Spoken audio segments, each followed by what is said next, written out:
to this county. They've always been active, and to the 14th district. So I'm honored to follow those types of individuals. I think Chuck hit on something specific, and that was his kids. And many of you, if you're connected with me on Facebook, know that I've got 3 little girls.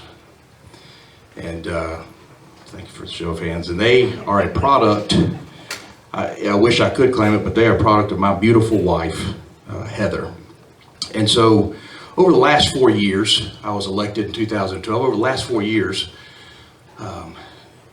it really solidifies not only what you thought you knew, not only what you thought you felt and how strongly you felt about it, but it solidifies why you feel that way. And I do think about the next 20, 30, 40, 50 years of this country. And every morning when I drop them off at school, Daddy, will you walk me to my classroom? And sometimes I'm running real late, and that drop-off line looks real appealing. But we park and we walk in, and as I go into their classroom, I whisper down in their ear, the Lord protect you today and give you the mind of Christ. And get in there and learn. And that right there is worth more than any bill or gaveling in or of any session. But I wonder if that's how it's going to be in 20, 30, 40 years. And so I started looking at this election very, very closely. Now, my wife had always just kind of followed the candidate that I had chosen. And as some of you know, Heather, she's passionate about a few issues. It's the right to life, child sex trafficking, and that's our 2 major ones. And so she would just naturally get on suit with me. But this year was different. I couldn't make my mind up. I looked around, I watched the debates, I read the different posts from folks in the party, I got on the threads, we had the debate parties, and I really watched and I listened. Then I came home one day and Heather says, I think I'm going to get behind Ted Cruz. Wow, okay, what brought you to that decision? Well, I've just been watching. He's got a beautiful wife like you do. He's got girls like you do. And I started thinking about it too, and I said, well, I wonder if he's ever been able to use the bathroom in his house, like I've had trouble doing. But she said, no, she says, we need a man who's unabashed about his faith in the Lord Jesus Christ, but that can articulate how that faith was woven into our Constitution, which built the foundation of our nation. That's right. Whoa. So that really I started listening a little bit more intently.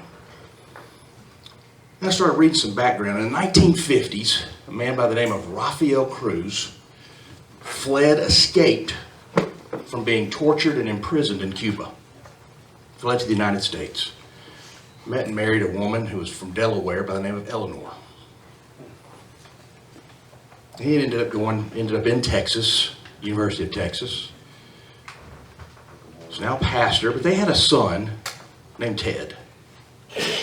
And Ted grew up learning how wonderful and how blessed it was to be an American. You see, we spent the first 4 years of the current president's administration wondering whether or not he even liked the country he had been elected to lead. We've spent the last couple of years watching him dismantle the Constitution of the United States. It was at that point where I had to make a decision, and I made the decision to support Ted Cruz. And I made that decision based on several things. All of us here, we've worked together on campaigns. We've strived together. Sometimes we've butted heads, but we've all come together for a common cause. And that is to elect a conservative to the White House who will defend and protect our values and the principles upon which this nation was built. And if you look at Ted Cruz, long before a lot of people saw him when he rose to fame in the Senate for standing up for those very values and those principles. They had no idea he was the youngest solicitor elected in the state of Texas. And the very things that we cherish, the very things that we're debating today in the Georgia General Assembly, religious freedom. We have 3 religious freedom bills this year. Gun bills. We're probably going to have 9 gun bills this year. Some of you have already seen HB 731 and the atrocity that bill ought to be cast into outer darkness. We've got 4 pro-Second Amendment bills. These are issues we're debating at the state level, and other states are debating them across the nation.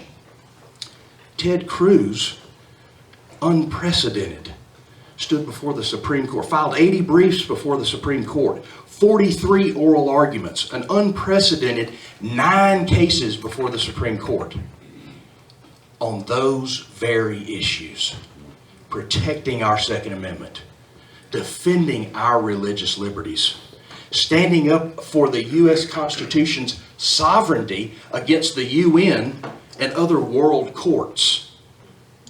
And he won. He was, not only, it wasn't a 5-2, 6-3 decisions. The 10 Commandments are in the state of Texas right now because Ted Cruz defended the issue and won. Yep. This is a man who fought, who has a record and has won, was able to articulate why the Constitution reigns in this country, why our rights are important. And he's taken those values to the U.S. Senate, and he's continued to do the very same thing. He has stood on the floor of the House and defended every one of those things that has made, those issues that has made our country great, that has given us the strength. He hasn't apologized for America's greatness. He's embraced it. He knows it. He knows why we're great. This led to my 100% support of Ted Cruz, because I believe we need a president who can come in, number one, and fix and start to undo some of the damage and the atrocities that's happened over the last 6 years, 7 years, but who knows how to articulate it, who knows the framework upon which it was built. That's Ted Cruz. And I want to say this before I relinquish the mic back to the chairman. I'm going to wave the Ted Cruz banner. I'm going to wear the bumper stickers. I'm going to have to ask Lydia for another lapel pin because I gave mine away the other day.